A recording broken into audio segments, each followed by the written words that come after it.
In the previous part, we learned how the Mughal Empire became weaker and how brave rulers and kingdoms like the Rajputs and the Ahoms resisted Mughal expansion and protected their regions. Now, in this final part of chapter 2, we will learn about the rise of the Sikh community and how it later grew into a powerful empire.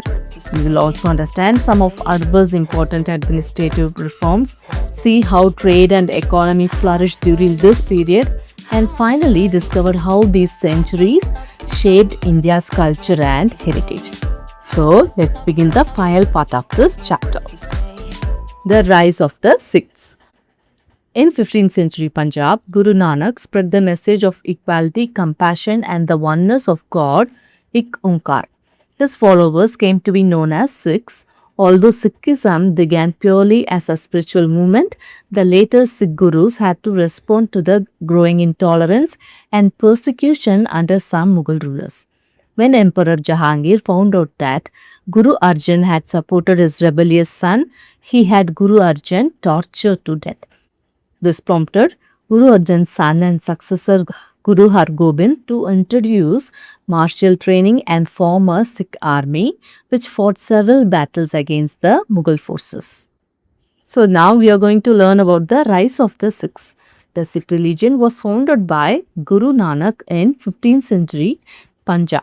He taught people that there is only one God, everyone is equal, and we should treat others with love, kindness and compassion. His message of equality and humanity attracted many followers. These followers came to be known as Sikhs. Guru Nanak also taught the idea of Ik Onkar, which means there is only one God. This is one of the central beliefs of Sikhism. In the beginning, Sikhism was purely a spiritual movement. Its main focus was on praying to God, living an honest life, helping others and treating everyone equally. It was not a military force. However, as time passed, the situation changed. During the rule of some Mughal emperors, Sikhs began to face intolerance and persecution, which means they were treated unfairly and sometimes even punished because of their beliefs. One important event happened during the reign of Emperor Jahangir. He believed that Guru Arjan had supported his rebellious son. Because of this, Guru Arjan was arrested and tortured to death. This was a turning point in Sikh history. After Guru Arjan's death, his son Guru Hargobind became the next Sikh Guru. He realized that along with spirituality, the Sikh community also needed the strength to protect itself. So, Guru Hargobind introduced martial training, which means training people to fight and defend themselves. He also formed a Sikh army, and from then on, the Sikhs fought several battles against the Mughal forces to protect their community. Don't miss out. In the context of this chapter, Punjab refers to the vast region now split across India and Pakistan. The sixth sacred text, Guru Granth Sahib, was first compiled by Guru Arjan. Guru Tegh Bahadur's hymns were added later. It stresses that there is one God for all who established the earth as a home for Dharma and enjoins Sikhs to practice truthfulness, compassion, humility and self-control, among other values. An example, truth is high, but higher still is truthful living. So remember that Punjab was much bigger in those days than it is today. Today, this region is divided between India and Pakistan. So whenever this chapter mentions Punjab, it is referring to that larger historical region. Now let's learn about the Guru Granth Sahib, which is the holy book of Sikhism. The Guru Granth Sahib was first compiled by Guru Arjan. Later, the hymns of Guru Tegh Bahadur were also added to it. It teaches that there is only one God for everyone, no matter which religion or community a person belongs to. It also says that God created the earth as a home that people should live by Dharma, that is, by following righteousness and doing what is right. The Guru Granth Sahib also teaches people to develop good qualities such as truthfulness, that is, always speaking and living truthfully, compassion, showing kindness and caring for others. Humility, being humble and not proud or arrogant. Self control, controlling our thoughts, words, and actions. And one famous teaching from the Guru Granth Sahib says, truth is high, but higher still is truthful living. This means that knowing the truth is important, but living a truthful and honest life is even more important. It reminds us that our actions matter more than just our words. In 1675, a group of Kashmiri Pandits approached Guru Tegh Bahadur seeking protection from religious persecution. The Guru decided to stand with them and court martyrdom. Arrested, Aurangzeb ordered him to convert to Islam. Despite torture and despite witnessing two of his disciples being tortured to death, the Guru refused. On Aurangzeb's orders, he was publicly beheaded in Chandni Chowk, Delhi. In response, his son Guru Gobind Singh, the 10th and last Guru, established the Khalsa, a martial brotherhood committed to justice, equality, and defense of the faith, which frequently clashed with the Mughal forces at great cost of life. So, in 1675, a group of Kashmiri Pandits came to Guru Tegh Bahadur and asked for his help. They were facing religious persecution, which means they were being treated cruelly and pressured because of their religion. Guru Tegh Bahadur decided to stand up for them, even though he knew it could cost him his life. He believed that everyone should have the freedom to follow their own religion. Soon, he was arrested on the orders of Emperor Aurangzeb. Aurangzeb asked him to convert to Islam, but Guru Tegh Bahadur firmly refused. Even after being tortured and even after seeing two of his disciples tortured to death, he did not give up his beliefs.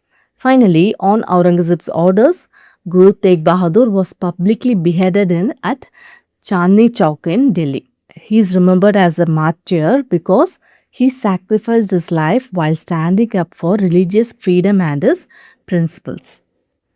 After his death, his son Guru Gobind Singh, the 10th and last Sikh Guru, took an important step. He established the Khalsa, which was a community of Sikhs trained to protect justice, equality, and their faith. The Khalsa encouraged Sikhs to be both spiritually strong and brave enough to defend people against injustice. After the formation of the Khalsa, the Sikhs fought many battles against the Mughal forces. These battles were difficult and many Sikhs sacrificed their lives, but they continued to defend their faith and their values. This miniature painting shows Guru Gobind Singh, the 10th Sikh Guru, and he is shown riding a horse. And here he is holding a white falcon, and an attendant behind him is holding a ceremonial umbrella over his head. A dog can be seen running below. And this painting is richly detailed and is an example of Indian miniature art. Don't miss out. Do you know what the Gurudwara Shees Ganj Sahib in Chandni Chowk, the famous shopping area in Delhi, signifies? In Sikhism, a Gurudwara is a place of worship. This one marks the site where Guru Tegh Bahadur, the 9th Sikh Guru, was beheaded by Aurangzeb in 1675. This historic Gurudwara is uniquely honored by the Sikh regiment, which has saluted it before the President in the Republic Day Parade each year since 1979. It stands as a powerful symbol of faith and sacrifice in Indian history.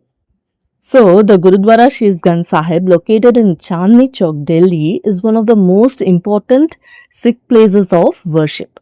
A Gurudwara is the place of worship for Sikhs. This Gurudwara was built at the place where Guru Tegh Bahadur was publicly beheaded in 1675 on the orders of Aurangzeb. Because of this, it reminds people of Guru Tegh Bahadur's courage, sacrifice, and his stand for religious freedom.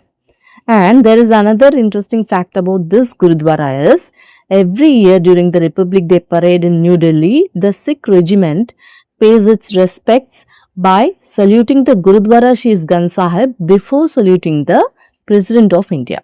This tradition has been followed since 1979. Today, the Gurudwara Shees Ganj Sahib stands as a powerful symbol of faith, courage, and sacrifice in Indian history. Think about it. Why do you think Guru Tegh Bahadur endured torture rather than convert? Why did he think his sacrifice would make a difference? So here the question is asking two things. Why did Guru Tegh Bahadur choose to suffer torture instead of changing his religion? And why did he believe that giving up his life would have an important impact? So here you have to write the reason behind his sacrifice and why it was so meaningful. So you can write the answer as Guru Tegh Bahadur endured torture rather than convert because he believed that everyone should have the freedom to follow their own religion. He remained firm in his faith and refused to give up his beliefs. He believed that his sacrifice would inspire people to stand against injustice and protect religious freedom. His martyrdom became a symbol of courage, faith, and the right of every person to practice their own religion. What values did the Sikh Gurus and the Khalsa embody? Embody means to show or to represent or practice through actions. So here we need to answer what important values did the Sikh Gurus teach and what values did the Khalsa follow and protect. So here the Sikh Gurus taught values such as equality, compassion, truthfulness, humility, self-control and devotion to one God. The Khalsa embodied justice, equality, courage and the defense of the faith. It also stood against injustice and protected religious freedom. Next is, how are they relevant in today's world? So here the question is asking whether the values taught by the Sikh Gurus and the Khalsa are still useful in our lives today. In other words, you have to explain how these values can help people and society even in the present time.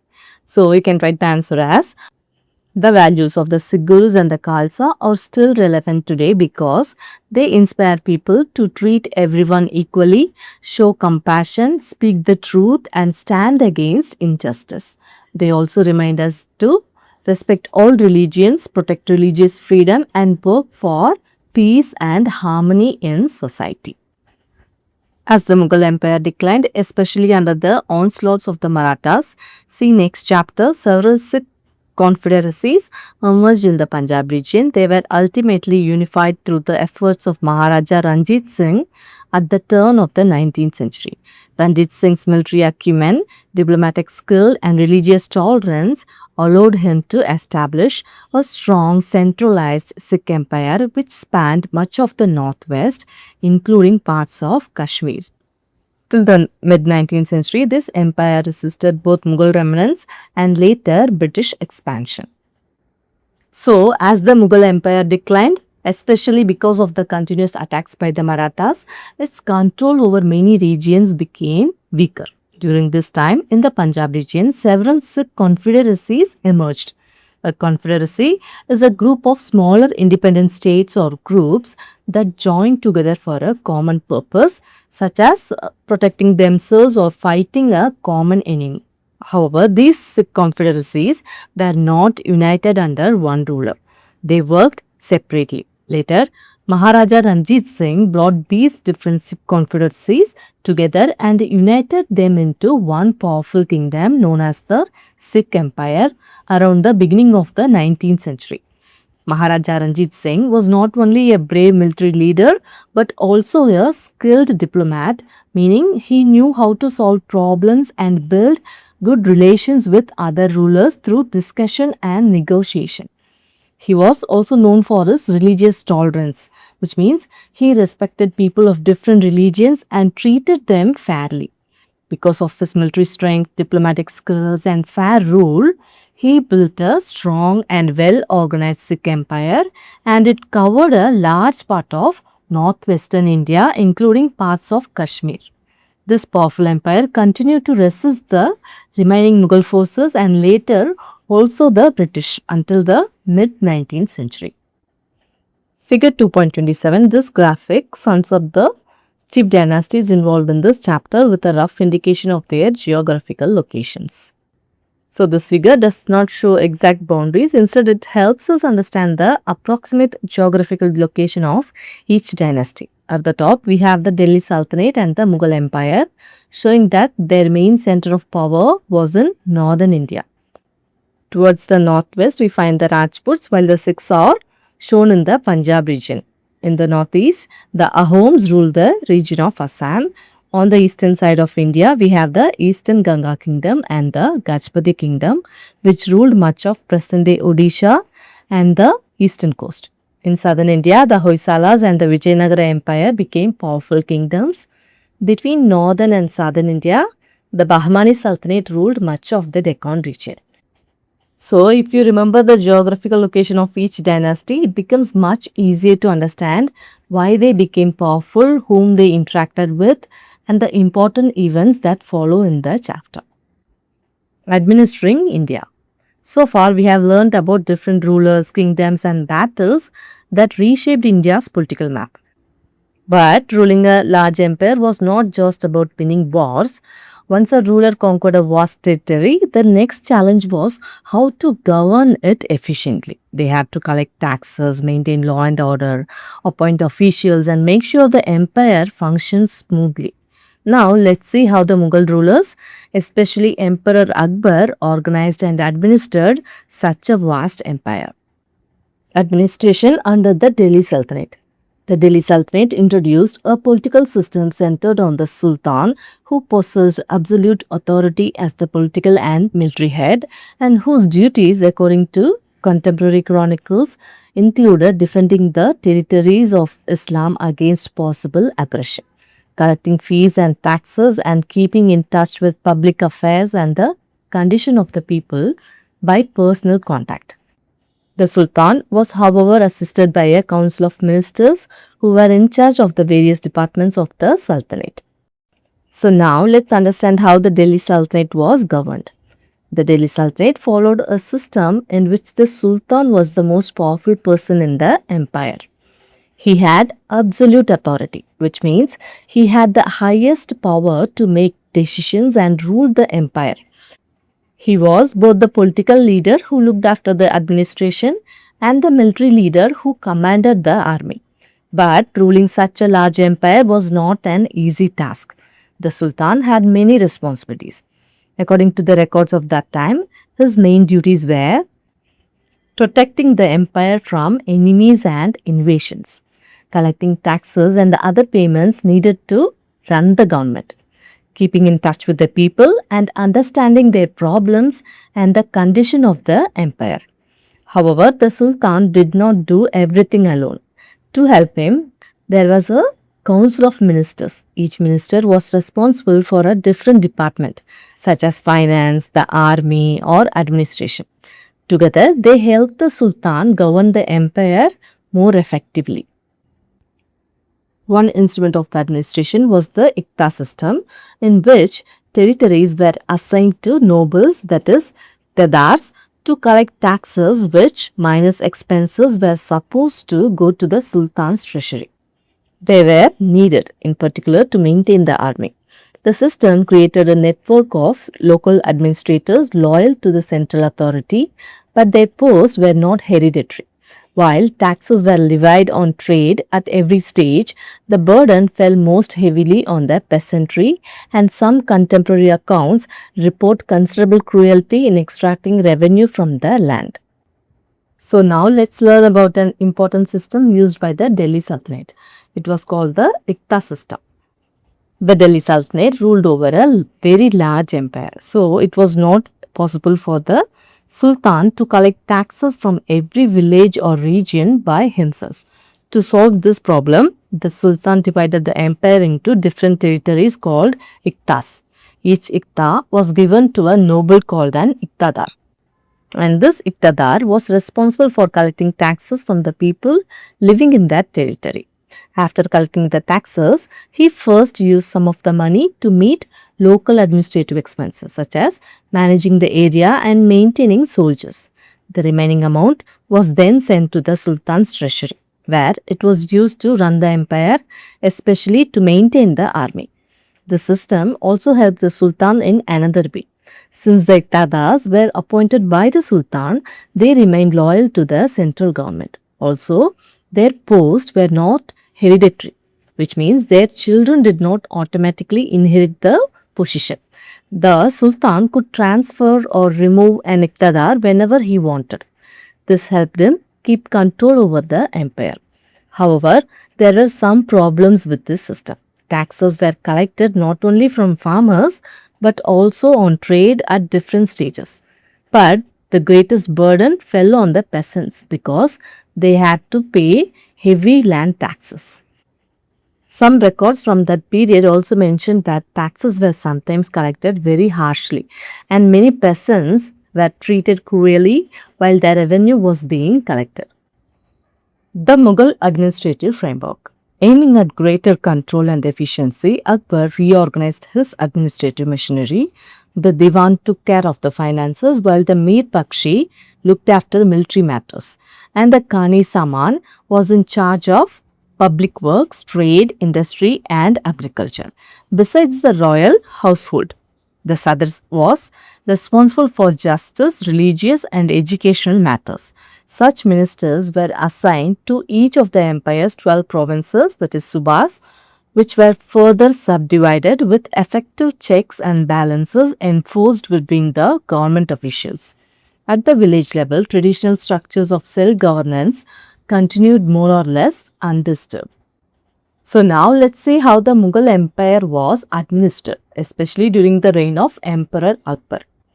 Akbar ruled over a very large empire. To govern it more effectively, he reorganized the administration. This means he improved the system of government by giving different responsibilities to different officials so that the empire could be managed in a more organized and efficient way. The Diwan looked after the finances of the empire. His job was to manage the government's income and expenditure. The Mir Bakshi was in charge of military matters. He looked after the army, including the soldiers and military organization. The Kani Saman managed public works, trade, industry, agriculture, and the royal household. So, he was responsible for many important day-to-day activities of the empire. The Sadr looked after justice, religious matters, and education. He helped ensure that these areas were properly managed. But the Mughal Empire was too large for these officials to govern everything from the capital alone. So, the empire was divided into 12 large provinces called Subas. Each Suba had its own officials who performed duties similar to those of the central ministers. These provinces were then divided into smaller administrative units, making it easier to govern different regions. The Mughal administration also had a system of checks and balances. This means that no single official had complete control. Different officials kept an eye on one another's work, helping to reduce misuse of power and making the administration more effective. Finally, at the village level, the traditional system of self-governance continued. This means that villagers continued to manage many of their local affairs through their own local leaders and customs, just as they had done before. So, Akbar's administrative system was well organized with different officials handling different responsibilities, making it easier to govern a vast empire. Akbar also instituted the Mansabdari system, as Abul Fazl recorded in his Aini Akbari, which describes Akbar's administration. Mansabdars, that is officers, according to their mansab, that is rank, were expected to maintain a precise number of elephants, horses, camels, as well as troops for the state. This made it possible to assemble an army at a short notice without having to maintain a permanent centralized army. Regular inspections were carried out to ensure compliance. Mansabdars were generally paid by being assigned land, that is jagirs, and were therefore also known as jagirdars. So Akbar also introduced another important system called the Mansabdari system. The word Mansab means rank or position. So a Mansabdar was an officer who was given a particular rank by the emperor. But a Mansabdar was not just given a title, his rank also decided how many soldiers and animals he had to keep ready for the empire. According to Abul Fazl's Aini Akbari, Every Mansabdar had to maintain a fixed number of soldiers, horses, elephants, and camels. Whenever the emperor needed an army, these Mansabdars had to immediately bring their soldiers and animals for military service. This system had a big advantage. Instead of the emperor keeping a huge permanent army all the time, he could quickly gather a large army whenever it was needed. This saved both time and money. And to make sure that the Mansabdars were doing their duty honestly, the government carried out regular inspections. These inspections checked whether they actually had the required number of soldiers and animals. And instead of giving them a regular salary, the emperor usually assigned them a piece of land called a jagir. The income collected from that land was used by the Mansabdar to maintain his soldiers and meet his expenses. Because they were given jagirs, the Mansabdars were also known as Jagirdars. Despite Akbar's growing tolerance for different faiths, non-Muslims were kept in a minority in the higher echelons of the administration. For instance, the total percentage of non-Muslim officials in his administration rarely exceeded one-third of the total and was often much less. Even among Muslim officials, those of foreign origin were generally favored over those of Indian origin. So, we have just seen how Akbar improved the administration and appointed different officials to help govern his vast empire. Now, you might think, did Akbar give everyone an equal chance to hold the highest government positions? The answer is not completely. Although Akbar became more tolerant towards people of different religions and appointed some non-Muslims, such as Hindus, to important government positions, they were still fewer in number in the highest level of the administration. In fact, non-Muslim officials usually made up less than one-third of the top officials, and many times their number was even lower. There was another interesting point that even among the Muslim officials, not everyone was treated equally. Those who had come from foreign regions such as Central Asia or Persia were generally given more preference than Muslims who were originally from India. So, Akbar's administration was more inclusive than before, but the highest positions were still not equally shared among all groups of people. Figure 2.28 manuscript painting of Abul Fazl seated on a terrace with his completed chronicles before him. This painting shows Abul Fazl, one of Emperor Akbar's most trusted ministers and court historians. He wrote the Ain-i-Akbari, an important book that describes Akbar's administration, government, army, economy and many other aspects of the Mughal Empire. In this painting, Abul Fazl is shown sitting with his completed chronicles, which means the historical records and books that he wrote about Akbar's reign. Todarmal, Akbar's finance minister, introduced an efficient revenue system. He made detailed surveys for crop yields and prices and determined prices for each crop on the basis of that information. He also initiated a systematic survey of the land in the entire empire, which boosted revenue collection and strengthened the state apparatus. So, we just learned about Akbar's administrative system, but running such a large empire also required a lot of money. The government needed money to pay officials, maintain the army, build roads and public buildings, and carry out many other activities. So, how did Akbar make sure that the taxes were collected fairly and efficiently? For this, his finance minister Todarmal introduced a better revenue system.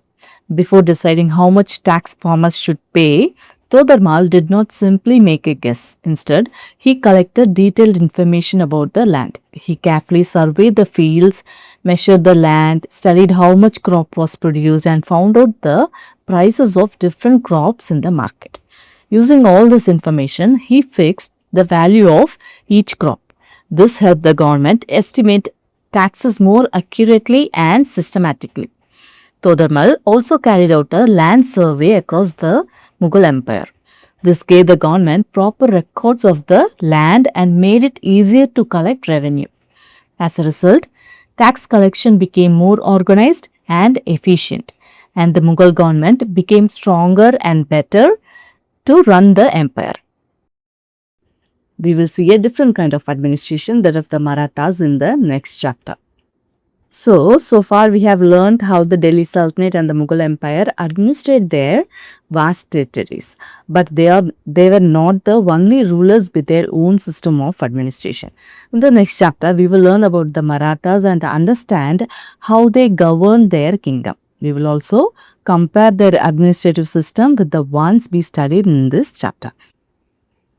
People's lives.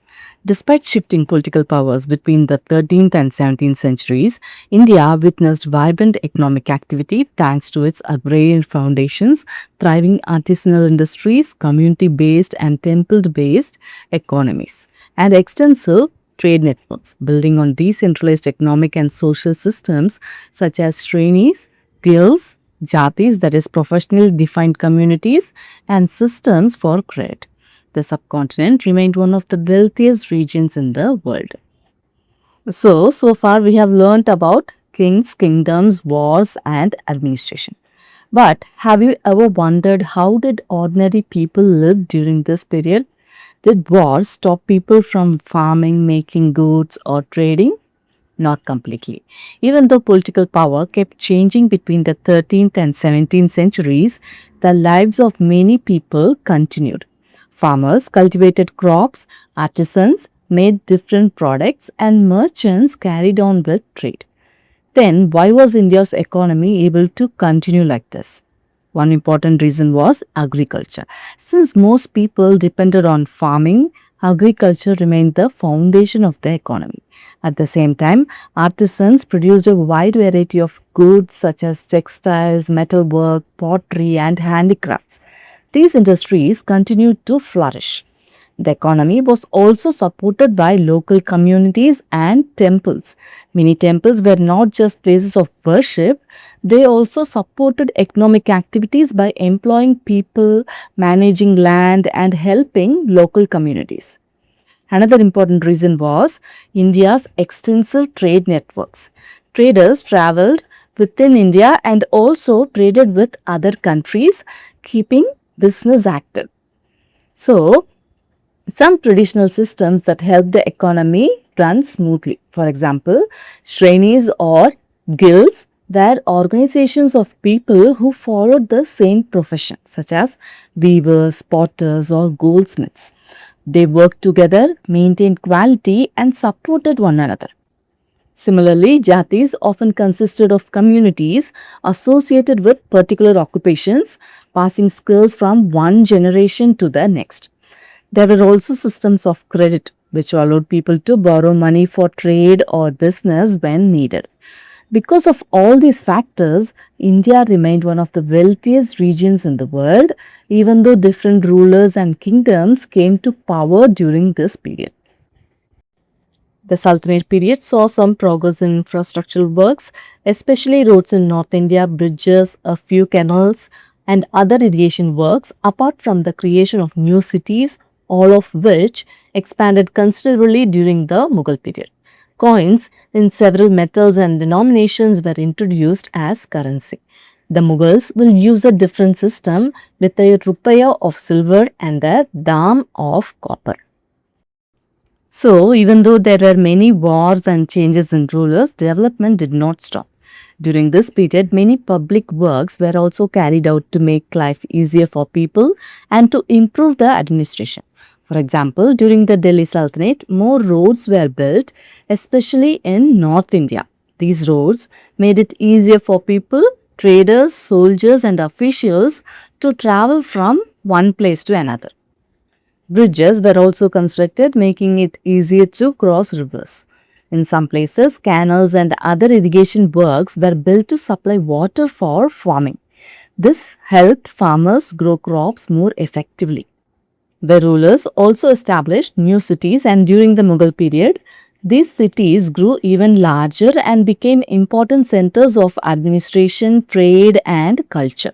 Another important development was the use of coins as currency. Instead of exchanging goods directly, people increasingly used coins made of different metals and in different values for buying and selling. Later, during the Mughal period, a more organized currency system was introduced. The silver coin was called the rupaya, while the copper coin was called the dam. This made trade and business more convenient across the empire. Figure 2.29. A Persian wheel used to draw water from wells or tanks to irrigate fields. So, this is a Persian wheel, a device that was used to lift water from wells or tanks for irrigation. As the wheel rotated, the pots attached to it moved down into the well or tank and filled with water. As the wheel continued to turn, the filled pots came up to the top and emptied the water into the channel. The water then flowed through the channels to the fields, helping farmers irrigate their crops. This system made it much easier to supply water to farms, especially in areas where water had to be lifted from a well. So, the Persian wheel was an important irrigation technology that helped farmers grow crops more efficiently and increased agricultural production. Agriculture was the mainstay of the Indian economy. We have already seen how rulers relied on agrarian revenue to maintain their administration and military, typically extracting land revenue at one-fifth of the produce, though some of the sultans raised it as high as one half. The expansion of irrigation systems increased agricultural productivity, allowing for the production of multiple crops, including both food, that is rice, wheat, barley, pulses, sugarcane, spices, etc., and non-food items like cotton, which fed a thriving textile production, silk, wool, dyes, timber, jute, etc. Let us note that agriculture output varied from region to region and period to period. The peasantry suffered several severe famines in this period, with relief depending upon the particular ruler's benevolence. So now let's talk about the most important occupation during this period, agriculture. Agriculture was the backbone of the Indian economy. So why do we call it the backbone? Because most people were farmers and farming provided the food people ate and also generated income for the government. In fact, we have already learned that rulers depended heavily on land revenue, which means the tax collected from farmers to run their kingdoms. This money was used to pay officials, maintain the army, and carry out many other government activities. Usually, the government collected about one-fifth of the agricultural produce as land revenue. However, some sultans increased it to as much as one half of the produce, which placed a much heavier burden on the farmers. Now, another important development took place. As irrigation systems improved, farmers had a better supply of water for their fields. Because of this, agricultural production increased, and in many places, farmers could grow more than one crop in a year. They cultivated many kinds of food crops such as rice, wheat, barley, pulses, sugarcane, and spices. They also grew non-food crops such as cotton, silk, wool, dyes, timber, and jute. So, why were these non-food crops important? For example, cotton was used to make cloth, which supported India's thriving textile industry, while other crops were used for making different products and for trade. But this doesn't mean farming was successful everywhere. Agricultural production varied from one region to another and from one period to another. In some places, farmers produced abundant crops, while in others, they faced difficulties because of factors such as weather and local conditions. During this period, India also experienced several severe famines when there was a serious shortage of food. In such difficult times, the help that people received depended largely on the ruler of that region. Some rulers provided relief and support while others did very little. So, although agriculture made India prosperous, the lives of farmers were not always easy. They had to bear heavy taxes and also face challenges such as famines and poor harvests. Apart from textiles, craftspeople made a wide range of products from weapons to utensils to ornaments and jewelry items. Shipbuilding, essential to river and overseas trade, developed considerably in those centuries. Indian goods were exported through coastal and riverside towns such as Calicut, Mangalore, Surat, Masulipattnam, or Hooghly.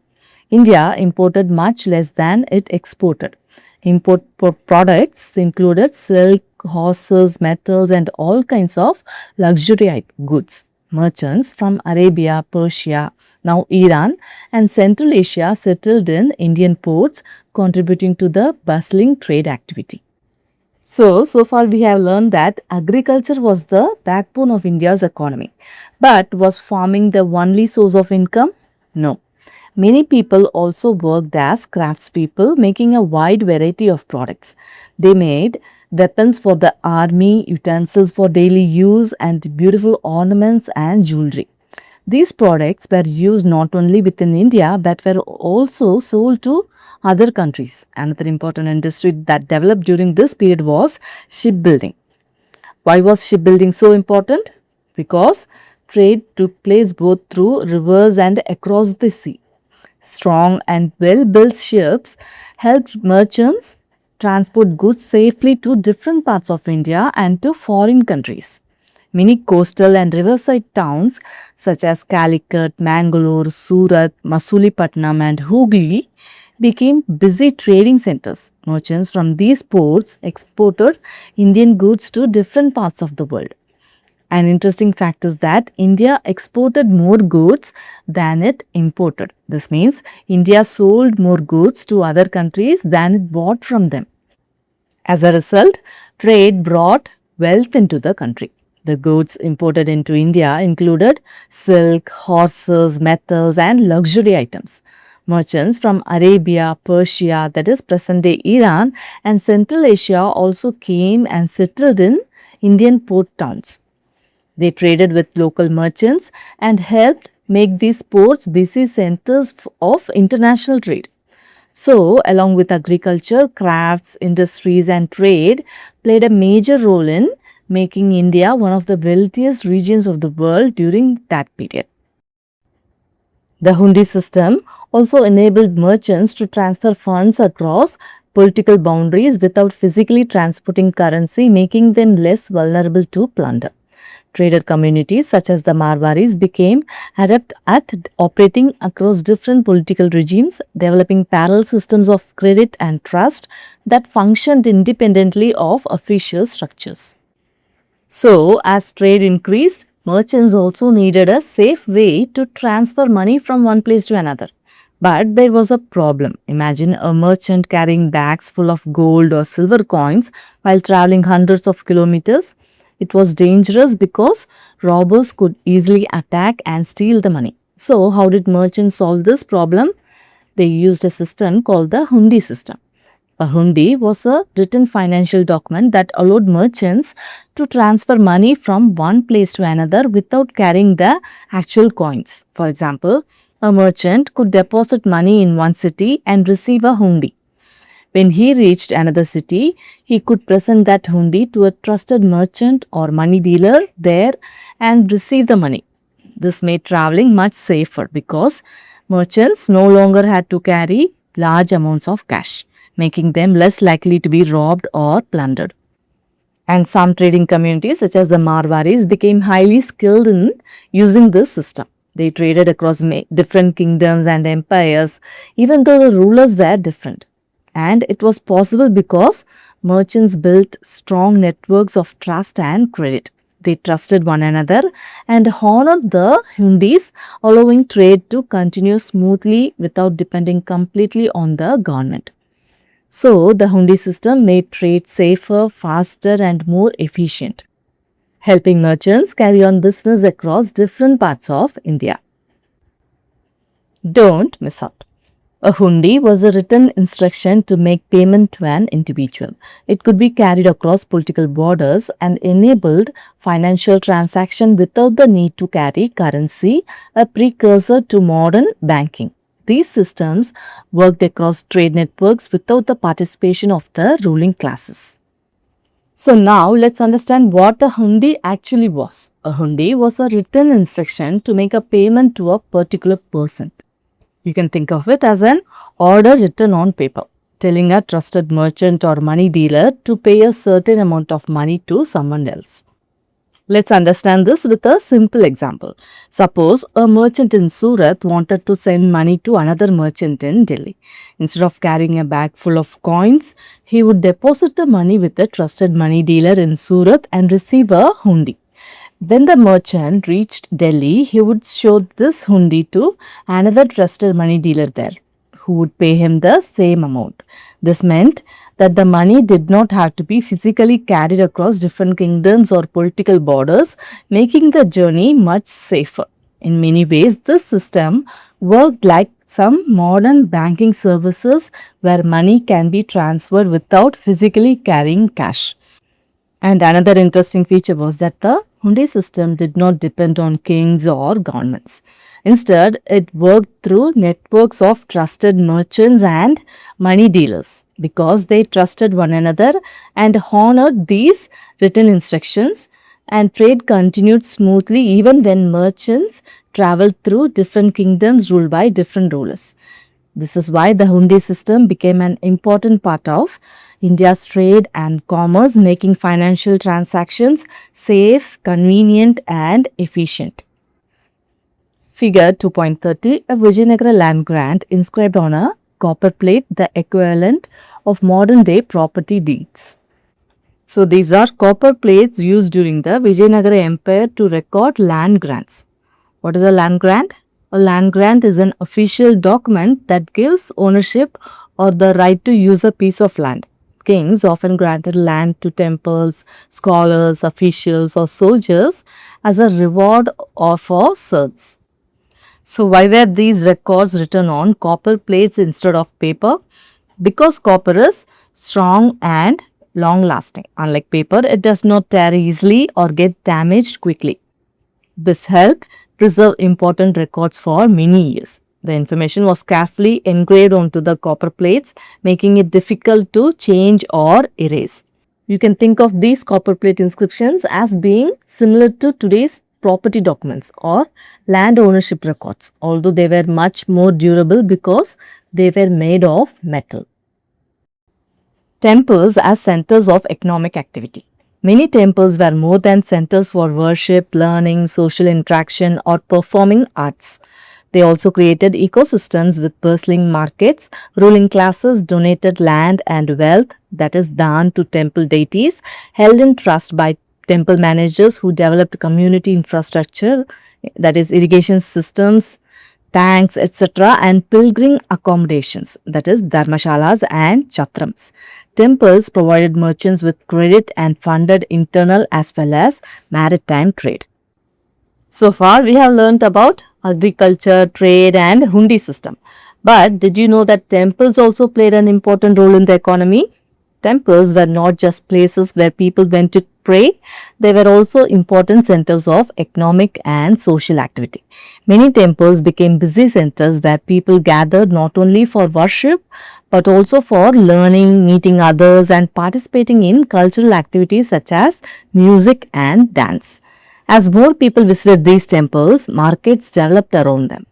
Merchants came to sell their goods, artisans sold their products, and people from nearby villages came to buy and trade. This created busy local economies around many temples. The rulers also supported temples by donating land, money, and other valuable items. This type of donation was called daan. However, this wealth was not simply stored inside the temple. The temple managers used it to develop facilities that benefited the community. For example, they built irrigation systems and water tanks which helped farmers. They also built dharmashalas and chatrams where pilgrims and travelers could stay and rest. Temples even supported trade. They provided credit, which means they lent money to merchants so that they could buy goods and expand their businesses. This financial support helped merchants carry out both trade within India and overseas maritime trade, that is, trade through sea routes. So, temples were much more than places of worship. They also supported agriculture, trade, infrastructure, and the welfare of the community, making them important centers of economic activity.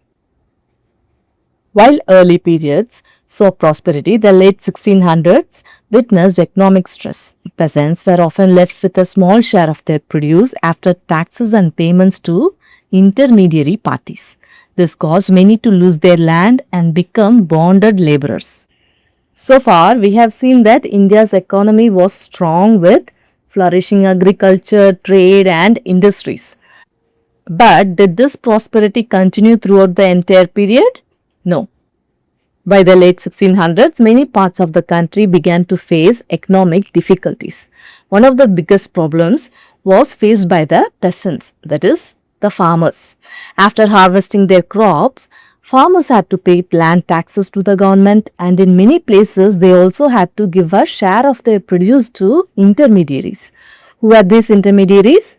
They were middlemen, such as local revenue collectors or officials who collected taxes or payments on behalf of the rulers. After making all these payments, many farmers were left with only a small part of their harvest to feed their families and to earn a living. As a result, many peasants fell into debt. Some were unable to repay what they owed and eventually lost their land. Without land to farm, many of them became bonded laborers. A bonded laborer is a person who is forced to work for someone else because of a debt or loan, often for a long period until the debt is repaid.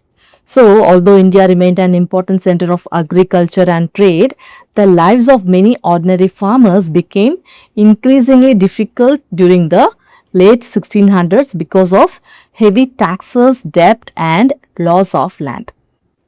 Historians suggest that craftspeople and laborers too often faced harsh economic conditions. India was still a land of abundance as testified by many Arab and European travelers. But the wealth was largely concentrated in the hands of the rulers, courtiers, high officials, and the merchant class. Frequent warfare, in addition, caused forced displacement of population. So, we have just learned that many peasants suffered because of heavy taxes and debt. But were only the farmers affected? No. According to historians, craftspeople and laborers also faced difficult economic conditions. Even though they worked hard by making goods or doing different kinds of labor, many of them earned very little and struggled to support their families. Now, this may sound surprising because many Arab and European travelers described India as a rich and prosperous land. So, how can both these statements be true? The answer is that India was indeed wealthy, but that wealth was not shared equally among everyone. A large part of the wealth was concentrated in the hands of a small group of people, such as the rulers, the members of the royal court, that is courtiers, high government officials, and wealthy merchants. On the other hand, many ordinary people, including farmers, craftspeople, and laborers, continued to face financial hardships. There was another problem, that is, during this period, wars took place frequently. Whenever battles were fought, many people were forced to leave their homes and villages to escape the fighting. This is called a forced displacement, which means people had to move from their homes because of war or other dangers, not because they wanted to. So, although India was a land of great wealth, that prosperity did not reach everyone equally, and many ordinary people faced poverty, hardship, and the effects of frequent wars. At the level of the common people, there were instances of clashes, especially over sacred sites that had been desecrated or destroyed under the ruler's sanction. But by and large, people of different faiths and communities lived peacefully side by side, economically dependent on each other. So far we have learned that people of different religions usually lived together peacefully. However, were there ever any conflicts? Yes, sometimes there were. At the level of ordinary people, there were some clashes, especially over sacred sites, that is, places of religious importance such as temples, mosques, or other places of worship. These conflicts often happened when such sacred places had been damaged or destroyed with the approval of some rulers. This created anger and tension among the affected communities. But it's important to understand one thing. These incidents did not represent the everyday life of most people. For the most part, people belonging to different religions and communities lived peacefully side by side. They met each other every day, worked together, traded with one another, and depended on each other in their daily lives. For example, farmers sold crops to merchants, craftsmen made goods for customers from different communities, and traders bought and sold products without worrying about religion. This means that their livelihoods were closely connected, so peaceful cooperation was important for everyone's well being. So, although there were occasional conflicts over some sector places, most people continued to live together peacefully and were economically dependent on one another, helping society function smoothly. Even as most rulers across India patronized the arts, communities too strove to maintain or revive their traditions, many of which adapted to changing circumstances. Among those cultural traditions, a fair degree of interaction resulted in the creation of a shared heritage. So, we have seen that India was home to many kingdoms, religions, languages, and cultures. Did all these differences stop people from preserving their traditions? No. Most rulers across India encouraged and supported the arts such as music, dance, painting, literature, and architecture.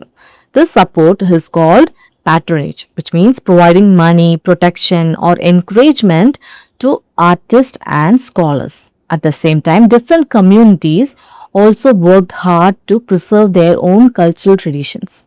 However, they did not always follow old customs in exactly the same way. As society changed over time, many traditions also adapted to new situations. This means they changed in some ways while still keeping their basic identity. And since people of different religions and communities lived, worked, traded, and interacted with one another, they also shared ideas, customs, music, food, languages, and art forms.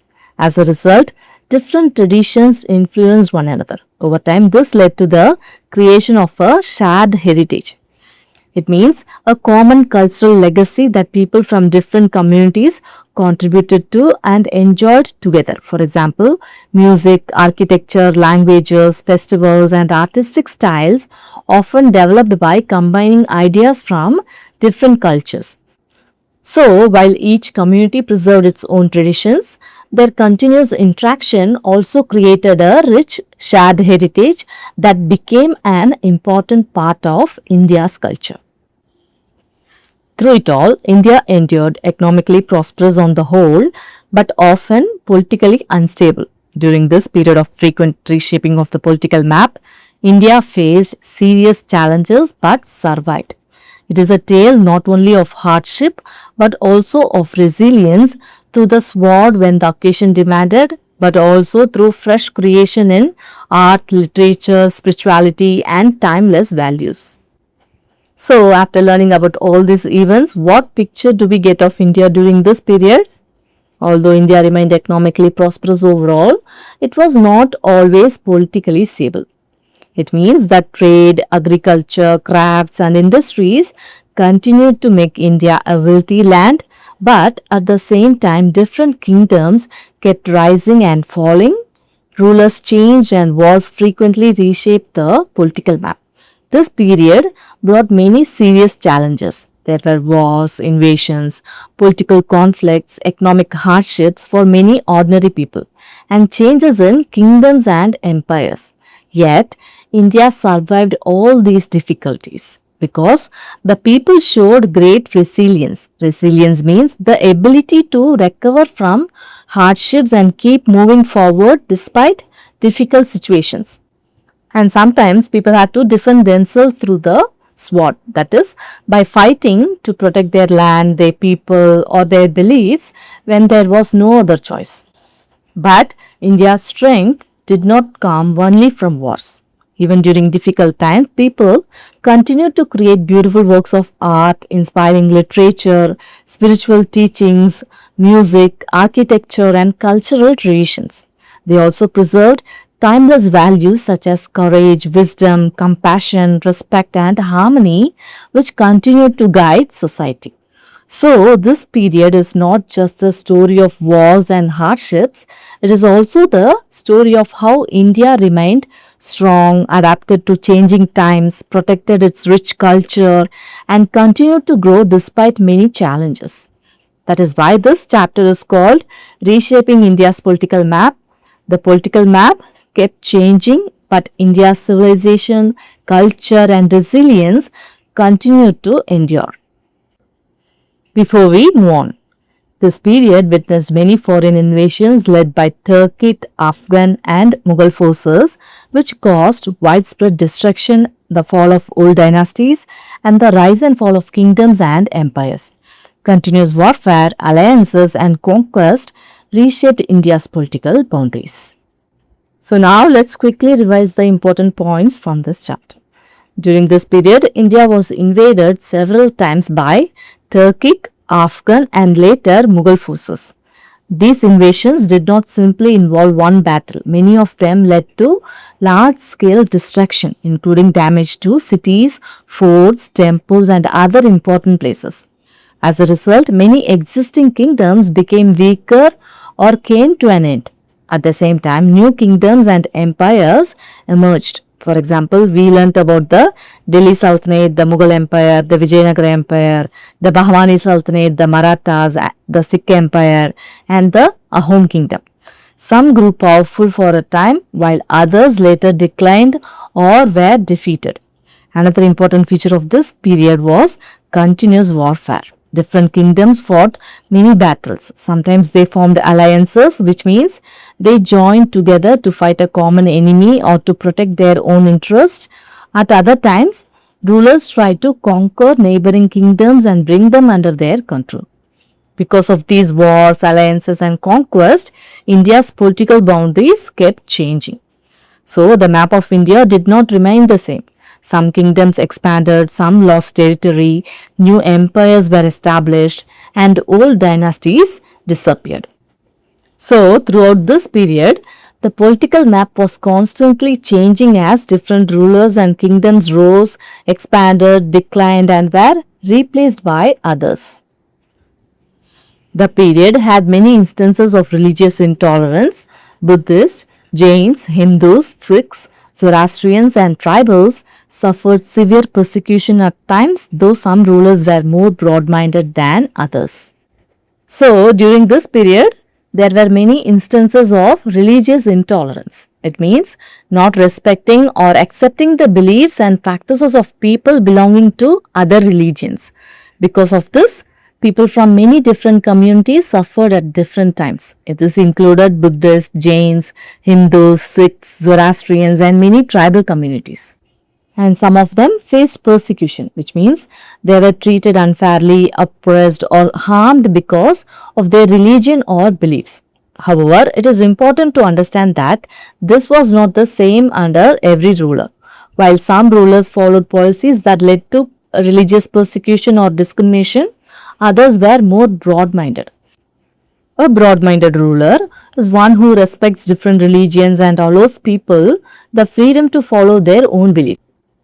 For example, in this chapter, we learned that Akbar later adopted a more tolerant approach towards different faiths and introduced policies to promote harmony among communities. So, this period witnessed both religious intolerance under some rulers and greater religious tolerance under others, making it a complex period in India's history. Agriculture and trade expanded, enhancing India's wealth and connectivity with the wider world. Yet, the economic condition of the common subjects generally remained harsh. So, during this period, agriculture and trade continued to grow, making India one of the wealthiest regions in the world. So, how did this happen? Agriculture expanded because more irrigation systems were built, allowing farmers to grow a variety of crops. At the same time, trade also flourished. Merchants traded goods within India as well as with many other countries through land and sea routes. As a result, India became more closely connected with the wider world.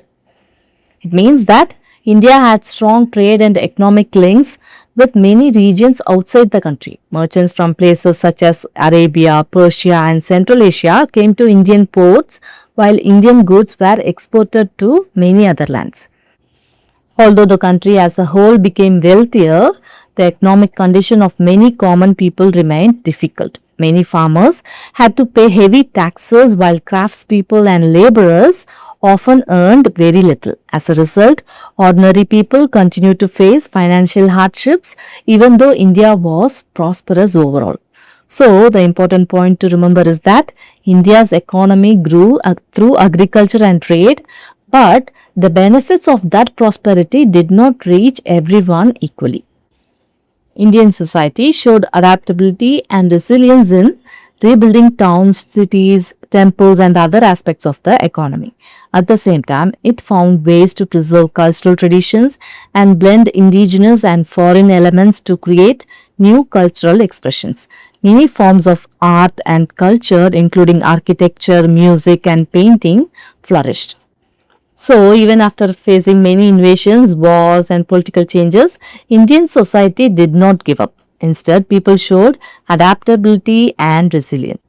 Adaptability means the ability to adjust to new situations, while resilience means the ability to recover from difficulties and become strong again. For example, when wars damaged towns, cities, temples, and other parts of the economy, people worked hard to rebuild them and bring normal life back. But they did not just rebuild buildings, they also protected their culture and traditions. At the same time, Indian society was open to new ideas that came from outside.